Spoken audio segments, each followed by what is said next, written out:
Good morning children, welcome back to my channel study with Neha ma'am. आज हम पढ़ने वाले हैं रुचिरा फर्स्ट का चैप्टर नंबर 11 पुष्पोत्सव के क्वेश्चन आंसर। अब हम इन क्वेश्चन आंसरों को शुरू करते हैं।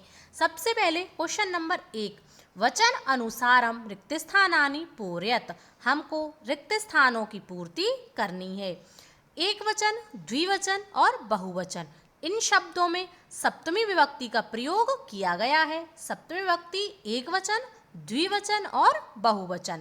मंदिरे मंदिर्यो मंदिरेषु, अवसरे अवसर्यो अवसरेषु, स्थले स्थल्यो स्थलेषु, दिवसे दिवसयो दिवसेषु, क्षेत्रे क्षेत्रयो क्षेत्रेषु, व्यजने व्यजनयो व्यजनेषु, पुष्पे पुष्पयो पुष्पेषु। क्वेश्चन नंबर 2, कोष्टकेषु प्रदत्त शब्देषु समुचितम पदम चित्वा रिक्त स्थानानि पूरयत। हमको रिक्त स्थानों में इन शब्दों में से उचित शब्द लेकर के भरना है। भारते बहव उत्सवा भवन्ति।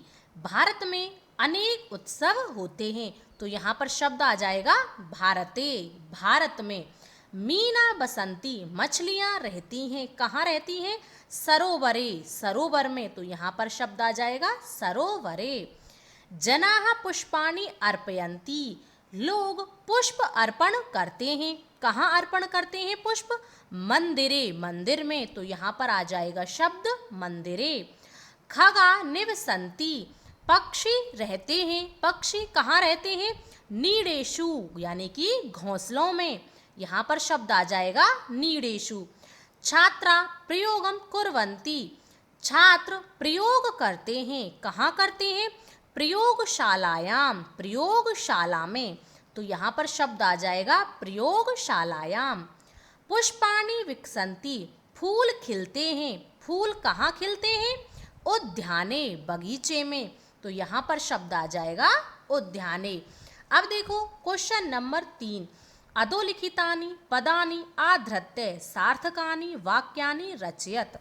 यहाँ पर हमको कर्ता, कर्म और क्रिया दिए गए हैं। हमको कर्ता, क्रिया और कर्म को उचित रूप में वाक्य बनाना है। जैसे वानरा, बंदर, बंदर क्या करते हैं? कुर्दंती, कूदते हैं, कहाँ कूदते हैं? वृक्षेषु, वृक्षों पर, तो वाक्य क्या बनेगा? वानरा वृक्षेषु कुर्दंती।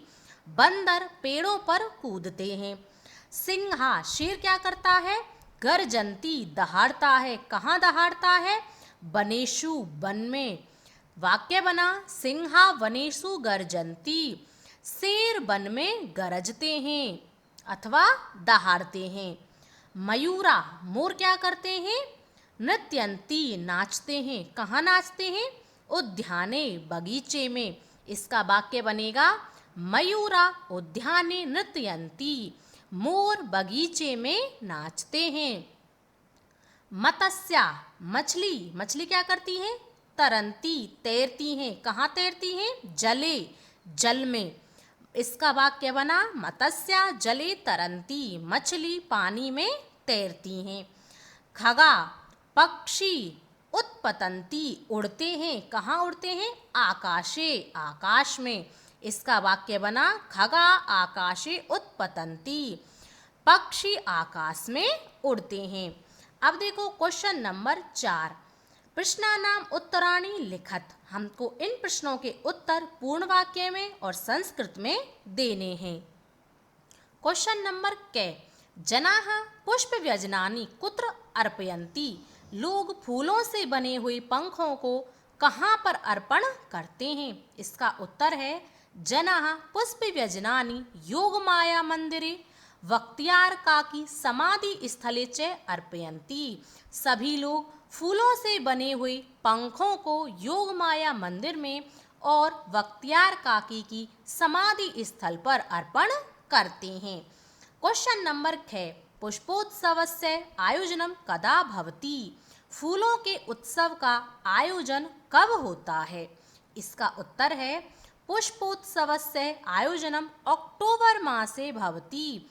फूलों के उत्सव का आयोजन अक्टूबर महीने में होता है। क्वेश्चन नंबर गे पुष्पोत्सव केन नामना प्रसिद्ध अस्ति। फूलों का उत्सव किस नाम से प्रसिद्ध है। इसका उत्तर है पुष्पोत्सव फूल वालों की सैर इति नामना प्रसिद्ध अस्ति। फूलों का उत्सव फूल वालों की सैर इस नाम से प्रसिद्ध है। क्वेश्चन नंबर घ मेहरौली क्षेत्रे कस्य मंदिरम कस्य समाधि स्थलः अस्ति। मेहरौली क्षेत्र में किसका मंदिर है और किसका समाधि स्थल है। इसका उत्तर है मेहरौली क्षेत्रे योगमाया मंदिरम वक्तियार काकी इत्यस्य समाधि स्थलम अस्ति। मेहरौली क्षेत्र में योग माया का मंदिर है और वक्तियार काकी की समाधि स्थल है। क्वेश्चन नंबर 5 कोष्टकेषु दत्तेषु शब्देषु उचितां विभक्तिं प्रयुज्य वाक्यानि पूरयत। हमको कोष्टक में दिए हुए शब्दों में उचित विभक्ति का प्रयोग करके रिक्त स्थानों की पूर्ति करनी है। सरोवरे मीना वसंती। सरोवर में मीना संती यानी कि रहते हैं। सरोवर में मीना मछलियां रहती हैं, ठीक है। तो सरोवर, तो यहाँ पर क्या इसमें कौन सी विभक्ति लगी, सप्तमी विभक्ति, सरोवरे। तड़ागे कच्छपः भ्रमंती। तालाब में कछुए घूमते हैं। तो तड़ाग में विभक्ति लगी आपके सप्तमी, तड़ागे शब्द बना तड़ागे। शिविरे सैनिकः सन्ति। शिविर में सैनिक हैं, तो शिविर का शब्द बनेगा शिविरे। यानानि राजमार्गे चलन्ति। वाहन राजमार्ग पर चलते हैं यानी कि सड़क पर चलते हैं। धरायाम रत्नानि सन्ति। पृथ्वी पर अनेक रत्न हैं। तो धरा में विभक्ति लगेगी सप्तमी, तो यहाँ पर बनेगा धरायाम। बाला क्रीड़ा क्षेत्रे क्रीडन्ति। बालक खेल के मैदान में खेलते हैं, तो यहाँ पर सप्तमी। इन सभी शब्दों में यहाँ पर सप्तमी विभक्ति एक वचन का प्रयोग किया गया है। अब देखो क्वेश्चन नंबर 6 मंजूषात पदानि चित्वा रिक्त स्थानानि पूरयत। हमको मंजूषा में से शब्द लेकर के रिक्त स्थानों की पूर्ति करनी है। वयम पठामः। हम सभी पढ़ते हैं। कहाँ पढ़ते हैं, विद्यालये, विद्यालय में।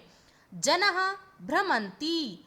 लोग घूमते हैं। कहाँ घूमते हैं, उद्यानेषु, उद्यान में यानी कि बगीचे में। नौकः सन्ति। नाव हैं। कहाँ है नाव, गंगायाम, गंगा नदी में। भ्रमरः गूंजन्ति। भंवरे गूंजते हैं। कहाँ गूंजते हैं, पुष्पेषु, फूलों पर, फूलों पर भंवरे गूंजते हैं या कुंजन करते हैं। फलानि पक्वानि सन्ति। फल पके हुए हैं। कहाँ पर पके हुए हैं, वृक्षयो, वृक्षों पर। तो वृक्षयो फलानि पक्वानि सन्ति। वृक्षों पर फल पके हुए हैं। यह थे आपके चैप्टर नंबर 11 के क्वेश्चन आंसर। मैंने आपको बहुत ही अच्छे से करा दिए हैं। उम्मीद करती हूँ आपको पढ़ाने का तरीका पसंद आया होगा। एक बार 2 बार इनका रिवीजन कर लेना, आपको बहुत ही अच्छे से याद हो जाएंगे। और ये वाला जो क्वेश्चन होता है जिसमें आपको संस्कृत में पूर्ण वाक्य में आपको आंसर देना होता है, इन क्वेश्चन आंसरों को आप 1-2 बार कॉपी में लिख करके अवश्य याद करें। ये आपको सिर्फ याद करने से याद नहीं होते हैं। संस्कृत याद आसानी से नहीं होती है, इसको 1-2 बार लिख लिया करो। आपको ये पता चल जाता है कि कहाँ पर हलंत लगाना है, कहाँ पर विसर्ग लगाने हैं। तो 1-2 बार इन क्वेश्चन को आप लिख करके अवश्य याद करें। यदि वीडियो अच्छा लगा हो, पढ़ाने का तरीका पसंद आया हो, तो वीडियो को लाइक करें, शेयर करें और चैनल को सब्सक्राइब अवश्य कर लें। 1-2 बार इस चैप्टर का अपने घर पर रिवीजन कर लें। अब हम मिलेंगे नेक्स्ट वीडियो में, तब तक के लिए धन्यवाद।